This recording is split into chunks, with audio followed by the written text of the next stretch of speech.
We're gonna let you take it off, Al. Go ahead, do it. Go ahead, do it this time. This is two shy guys a mile high. All right. We know that he ain't gonna be doing that from now on. We're gonna leave it to your boy. This is two shy guys a mile high. Cue the damn music.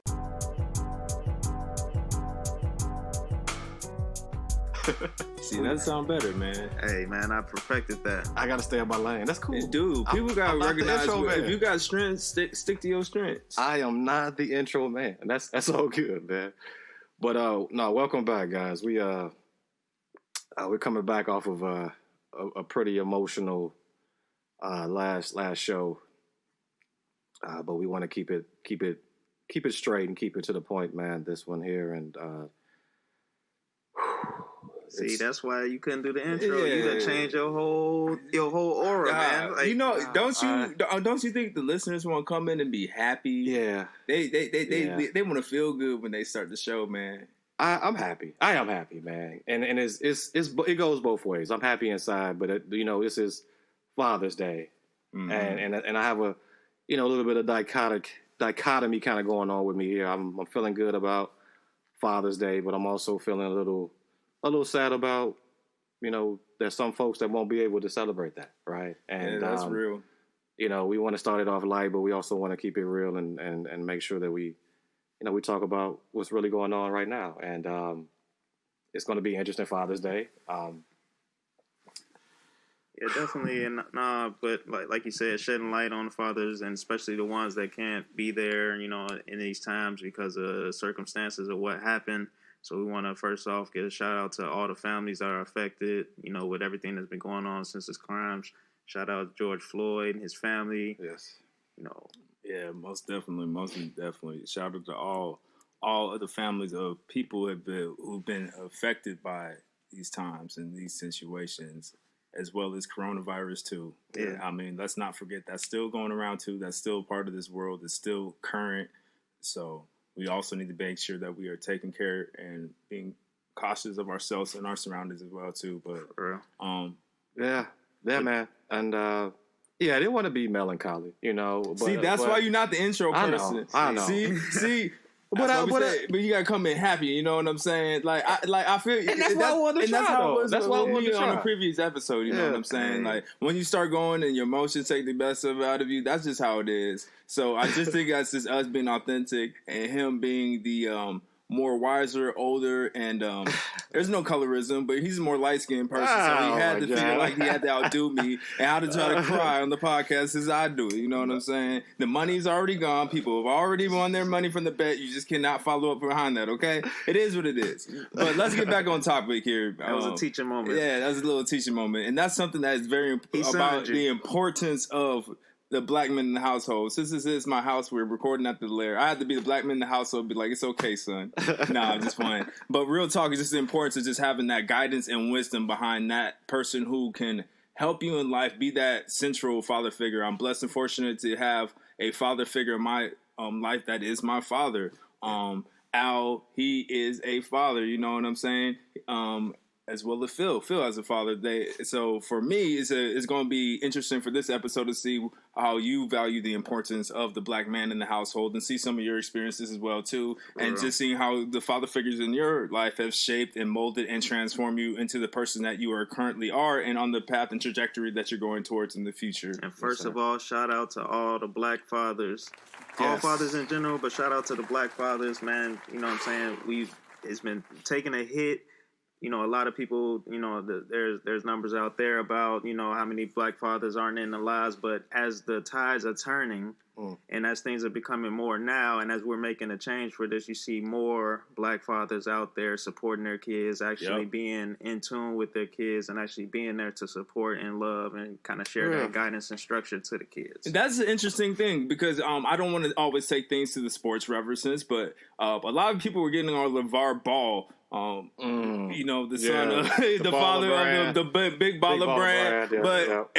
But in terms of being a father, right now he look like the GOAT. His son might not be the GOAT on the court. He will probably not be as good as LeBron James. But in terms of being a black father, he was a good father. He was hyping his kids up. He was pushing them. He was uplifting them. He was helping them think differently. Yeah, they could have got money from another brand, but why don't you be an entrepreneur? So that type of fatherly influence and how that changes the mindset of a person. So it's very important to have that in your life, especially as a black man in this world. Yeah, you just can't have a regular teacher, okay? So I'm sorry. Right. It just takes a black man sometimes to raise a black child and help instill in him the things that we can be feeling at this time. I'm not devaluing any other type of father figure in other people's life. For sure, but as what we're being seen in today and needing to have that knowledge base to instill in somebody's kid so they can survive in America today, I'm sorry. It definitely takes a black man to understand a big piece of that. Especially because throughout the country, we got to struggle to raise our sons and daughters in a world where they seemingly...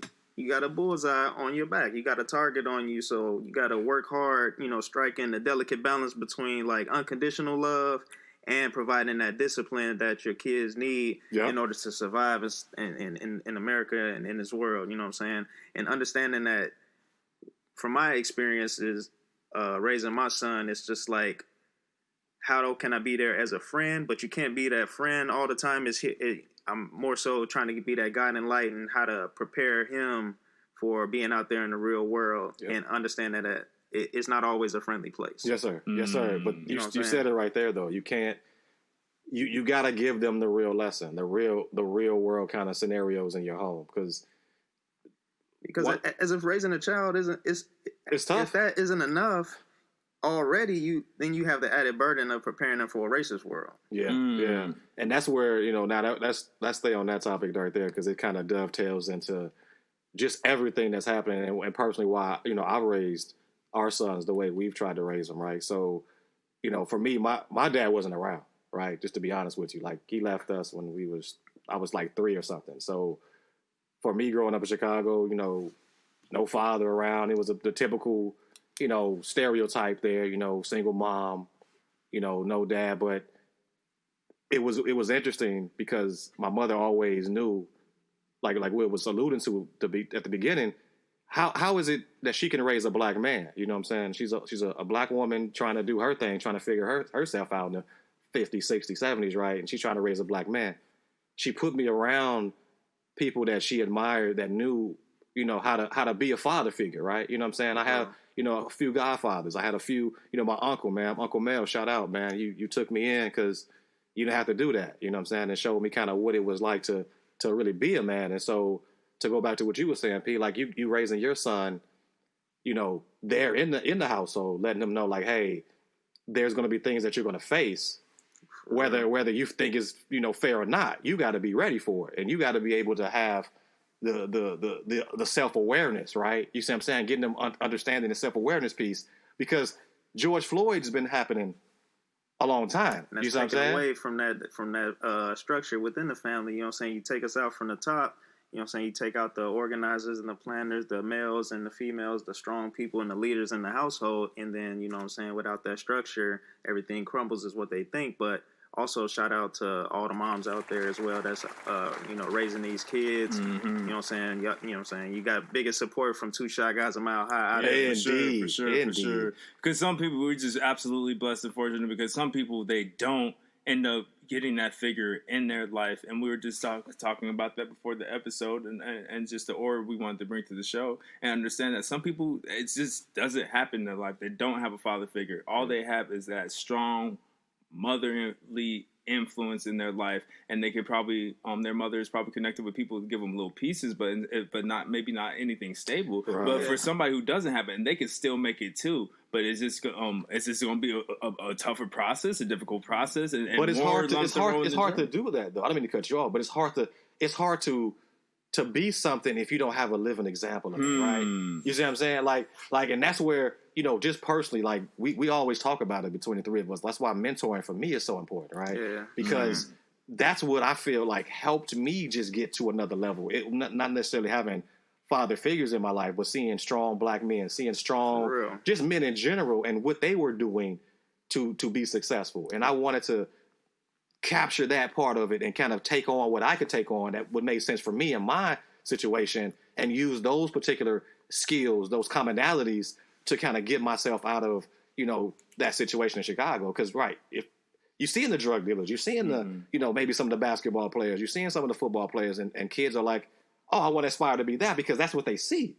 But, what Two Shy Guys is about, and that's why we came to do this anyway, was to be kind of that guiding hope, that difference maker, right? Like, we're not better than anybody else. We're just trying to do better and be a better example of what's possible. Yeah, because we we comfort the kids when their hearts are broken. We encourage them to, of any defeat, we encourage them, what to do to amidst the defeat and how to succeed. Except in Uno, I don't play around. Any board games and stuff, they got to lose and they got to understand how to lose and how to win. Cause, athletic competition, probably. Yeah, I'm a real competitive person. So, You ain't gonna let your son win it all? Nope. Like none of it? No, I hear that. Let him know it's gonna be tough, son. Next generation. Does life go out when we go out in life? Do people take it easy on us? Why should I take it easy? Why should I set them up for failure like that? But you know what I'm saying? Because when they get to the point where they like, oh, they really did beat me because they put their effort in. They get that gratification saying that, okay, I beat him. He never gonna let me let me win in the game. So you teaching them that, you criticizing their lack of efforts, you prodding them to do better in school, encouraging them and urge them to dream big, but you also let them know if they want to achieve their dreams, especially being from a black family perspective, if they want to achieve their dreams, they have to be twice as good and work twice as hard as everyone else. Yeah. And this is WB Fly with me.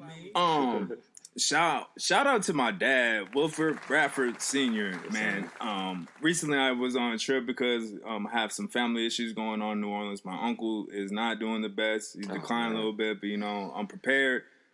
Just praying for my family. Shout out to my Uncle Harry. Shout out, Uncle. Had the pleasure of going down to visit him while he was in a good state and lucid as well too.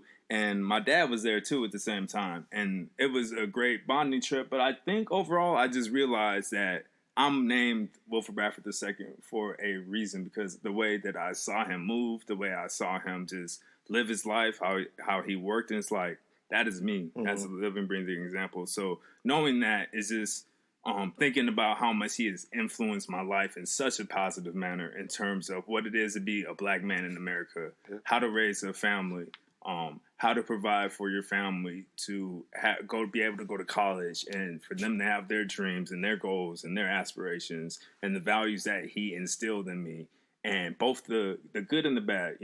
I love my dad. He's an excellent man, but we all fall short. Yes, we all fall short of the glory of God, and sometimes we just fall short. And I think that's another thing we have to realize. Like, and that's I'm going to take on if I'm blessed and fortunate to have a daughter or son of myself. Is you're not going to be perfect, but you just do the best that you can. Yep. And you just keep getting better and keep getting better. And I say that to say that I know that he probably feels as though he made some type of mistakes. But at the same time, he did an excellent job. Look at you. Of course he did. But it took me a while because I used to view him so highly that he was perfect. He was perfect. He's perfect. But being able to know that he did the best that he could, and he did a damn good job. Yes, sir. So for that, I really just want to say, hey, we appreciate. Hey, one more thing about his pops. He is a part and a member of the Phi Beta Sigma Fraternity Incorporated. See, we're not going to go into that. See what happened was.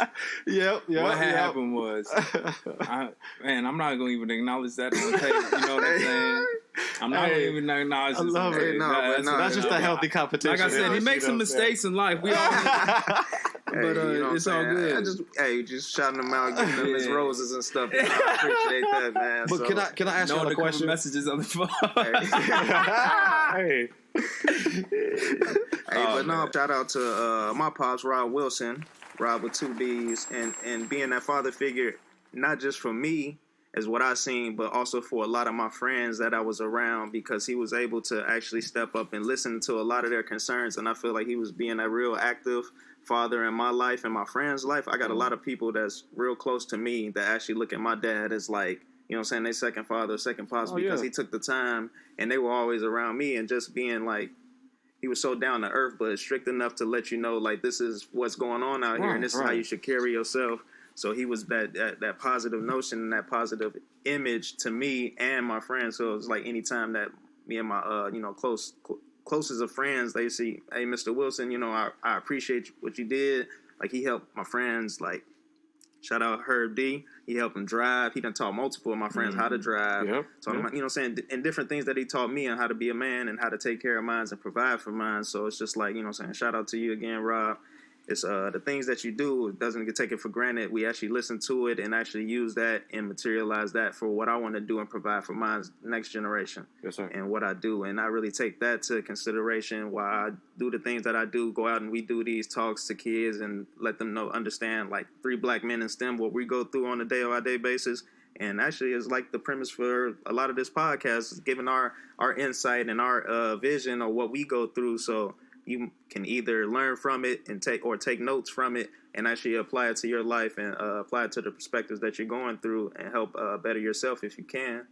Yeah, that's the value of the extended family, and the extension of his family is probably great and vast, and I bet you it gives Rob pleasure and joy to see the fact that he's able to have that positive impact and how that is paid forward to other generations to come. So I'm sure that is definitely something that's good to see. Do you think that?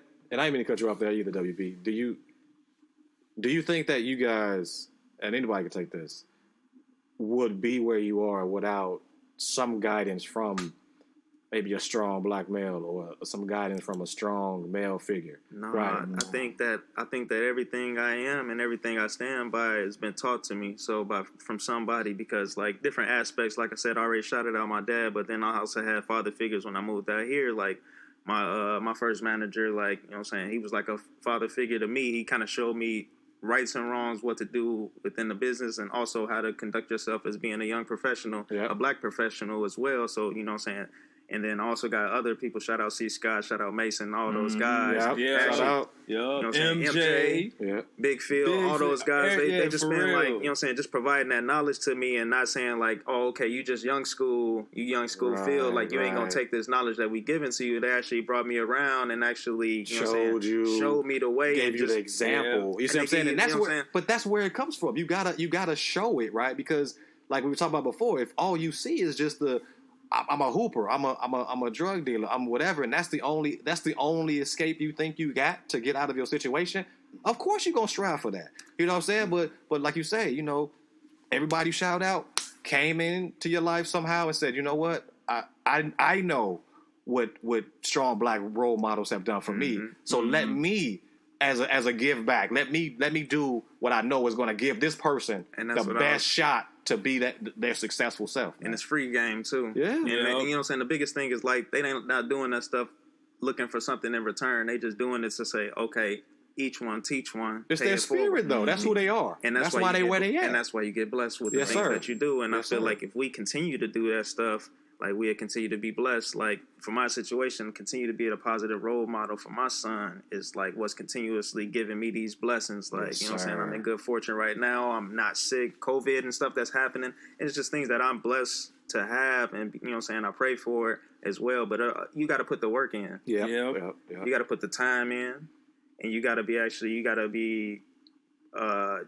man of your word and accountable for your actions and stuff like that. So it's just I think it's to be real. I think it's so important for you modeling what you want your son or your daughter to see. Because game is, you know, it's taught and caught. It's not bought. Like because they're going to be seeing you all the time, 24/7, 360. They're around you so much that your tendencies are going to go on them. So you got to be really careful about how you're leading your lifestyle and how you're setting them up, because that is directly impacting that future. Yes, and sometimes you can, you don't want to overthink it, but at the same time, that's how deeply you should kind of weigh the your actions that you are instilling in them and what you're showing them on a day-to-day basis. I do have a question for you, Phil. What do you think is the biggest area in your life, how your father has influenced you in the fact that he's like taking care of a lot of people and things like that? What do you think? Like, how is that rubbed off on you?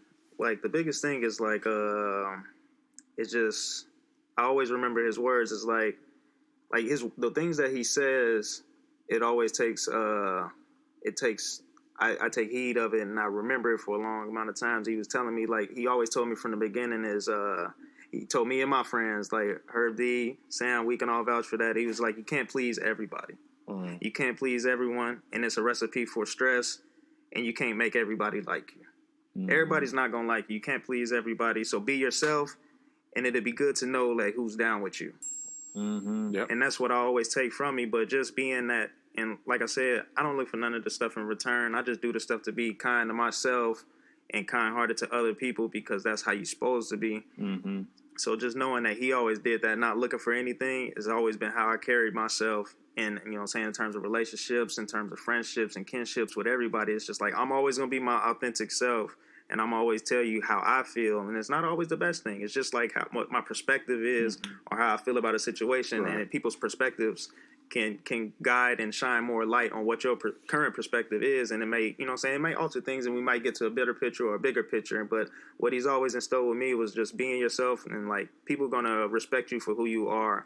And if they don't, then, you know what I'm saying, switch up your surroundings or switch up something that you got going on. They're not even supposed to be with you if that's the case. Exactly. Like, and to piggyback on what you said, like I've gotten from my dad when he was around, right? I mean, he kind of came to my games here and there, you know, working through some things that, you know, black men were dealing with in the hood back then. And so, you know, got caught up in the streets and stuff. But he still, you know, was educated, did his thing. But he always told me like, hey, look, people are just going to hate you because of you.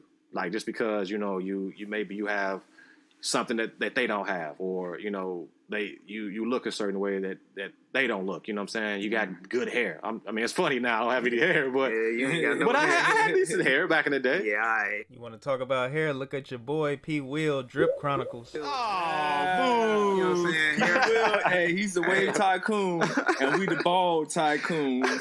Hey, well, back when I had that young drip, you know what I'm saying, that hair down to the shoulder, you know what I'm saying? But I ain't even gonna talk about that for another day. But like there's certain things that, like you said, you just can't control. That it's certain auras, a certain spirit about you. Like you have a heart of service, and people might, you know, think that that's like, oh, that's not genuine. He can't just care about people like that. You know, I've had people come to me and be like, well, why does he have so much energy? Why does he, you know, why does he care about this stuff that I don't care about? And it's like, well, that's just who I am, and you can't be mad at people for not wanting to accept you for who you are. And I think that, like you said, once you get that into your mindset, I think that opens up a whole lot of doors. And just having somebody that really continuously give you that feedback, like, hey, like you made a mistake, don't go internal, like don't go so deep that you think it's just you. No. And that's where that mentorship comes into play, you know? Yeah, and it also revolves around help. Like my pops, he had like a lot of help. He got 7 brothers, no sisters, all brothers. I mean, he got sister-in-laws now, but you know what I'm saying, having that many boys in the house at one time, you got to look out for your brothers, and you got to, you know what I'm saying, you got to lead by example at all the time, because y'all all looking up to each other in some way, and they're not too far age apart. So like, hey, my grandma was a strong woman, being able to raise, you know, 8 boys. You know what I'm saying? So shout out. Mama's a no limit soldier. But that's what you're talking about, the strong black woman. Yeah.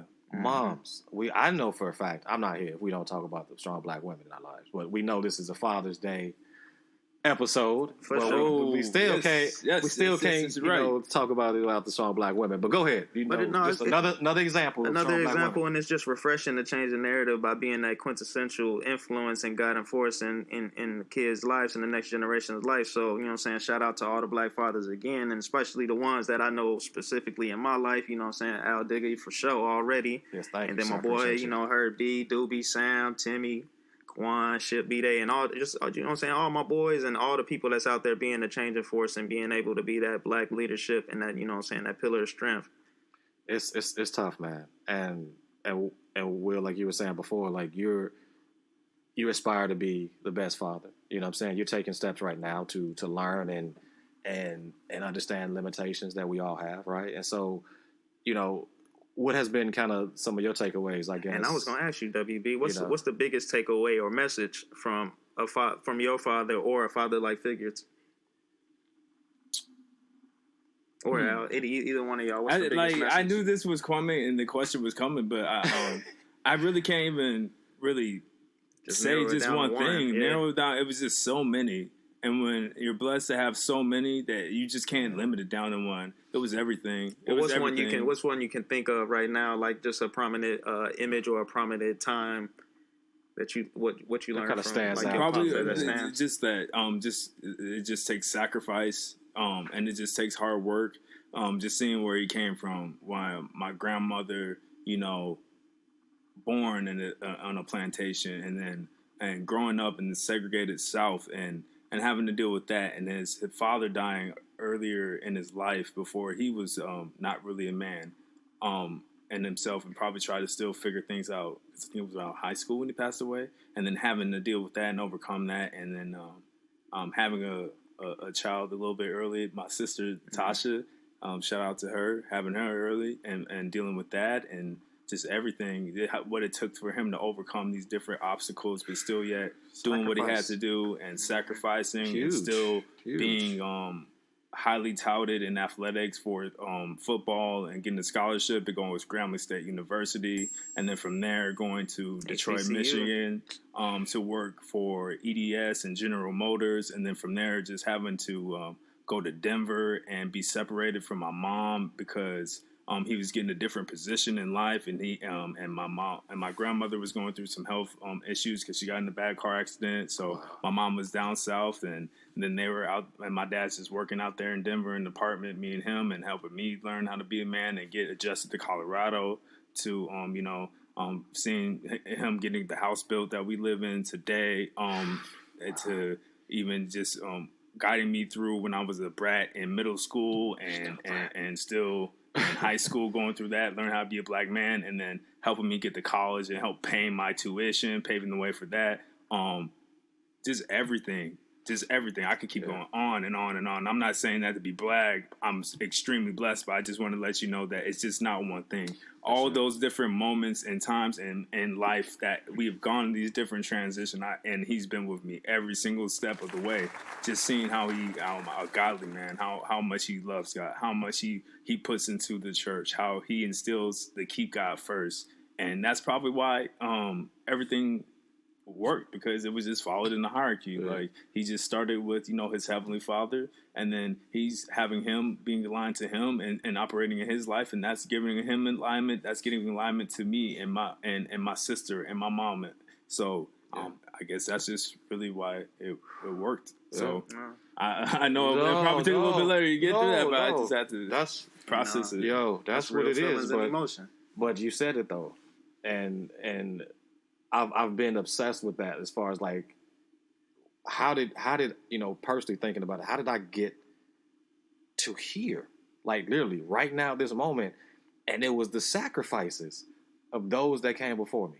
Mm-hmm. Right? Mm-hmm. Like you said it a number of times, you know what I'm saying? It's just you knew it. Like, and I think and I can speak for all of us on this podcast, and I feel it comfortably I can say that I don't speak for me, but I might agree with you. What I'm saying, what I'm saying, I feel confident that we'll agree on this.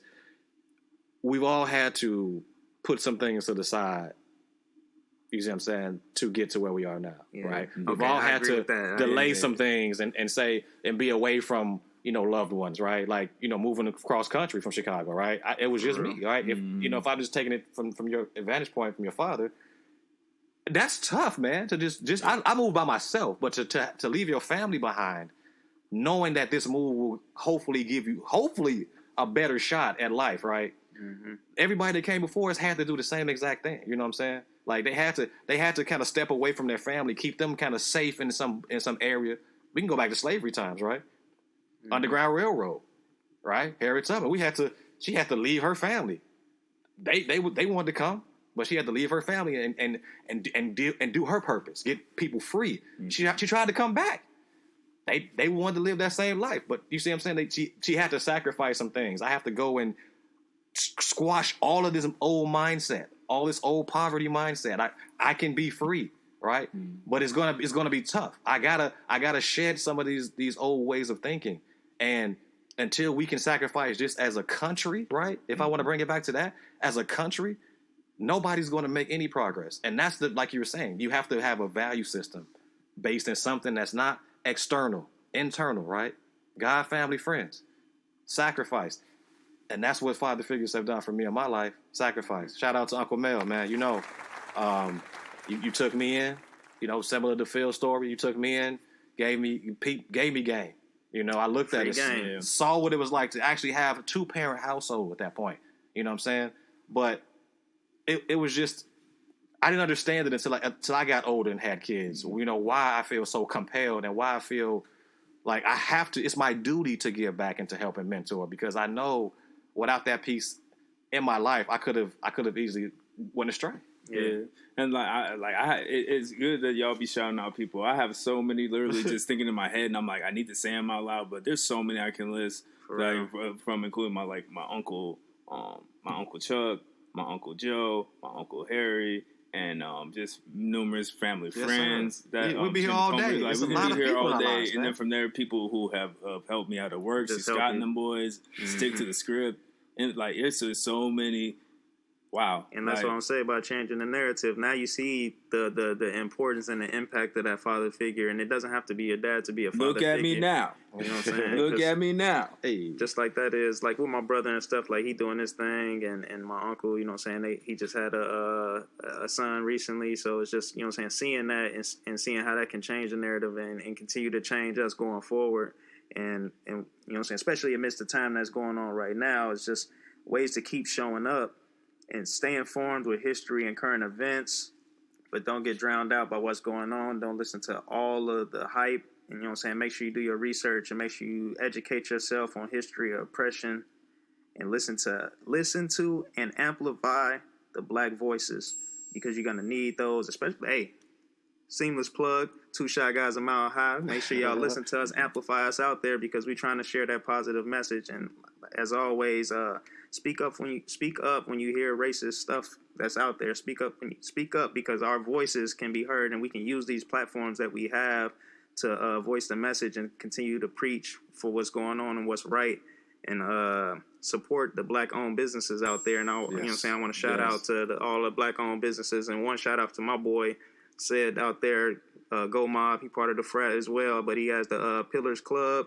clothing brand out there in Chicago. You know what I'm saying? So make sure you check them out at pillarsclub.co and get you some merchandise on there. You know what I'm saying? Shout out another black business and just support them all especially because they were impacted by some of the foolishness going on.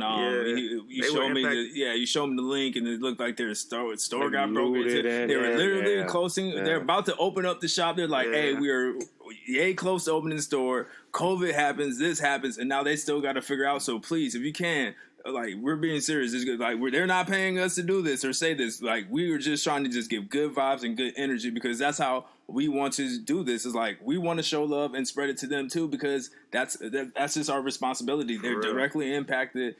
We have big hearts. We're just generous. We're just trying to just get the narrative and just to keep people informed overall. So go ahead. Yeah, is there anything else you had? No, I just want to say, just shout out to all the black-owned businesses out there, and you know what I'm saying, any other businesses that's out there. If you want us, you know what I'm saying, just share with us what's going on at this point in time, or as we always reach out to the listeners, let us know how y'all feeling, how y'all feel about the episode. As always, reach out to us at 2ShyGuysAMileHigh@gmail.com. Follow us on Instagram, like us on iTunes, Spotify, rate the comment, love the comment, like the comment. Can we get some reviews? I'm about to start handing out some reviews, man. Maybe that, like, the first person could get an Amazon gift certificate for $5 or 5 cents. I mean, because, you know, we'll just give you a high five card or something, like a virtual high five. Let me get some, please. We appreciate it, because we need to know what we need to do to improve and to get better every day. Yes, this is WB. This is P-Wil. This is Al Digger. Shameless plug. Bite-sized child care. See, the episode over. Another black-owned business. Episode love over. You missed it. You done plugged it all the way over before you done missed it. As always, shout out to everybody on the front line. Shout out to everybody that's actually out there during the phase as we know America's opening up. Hey, shout out to y'all. Stay safe. We love y'all. Stay blessed. Always stay blessed. You see, stay in your lane, because that's how you end the episode. That's how you end. Peace.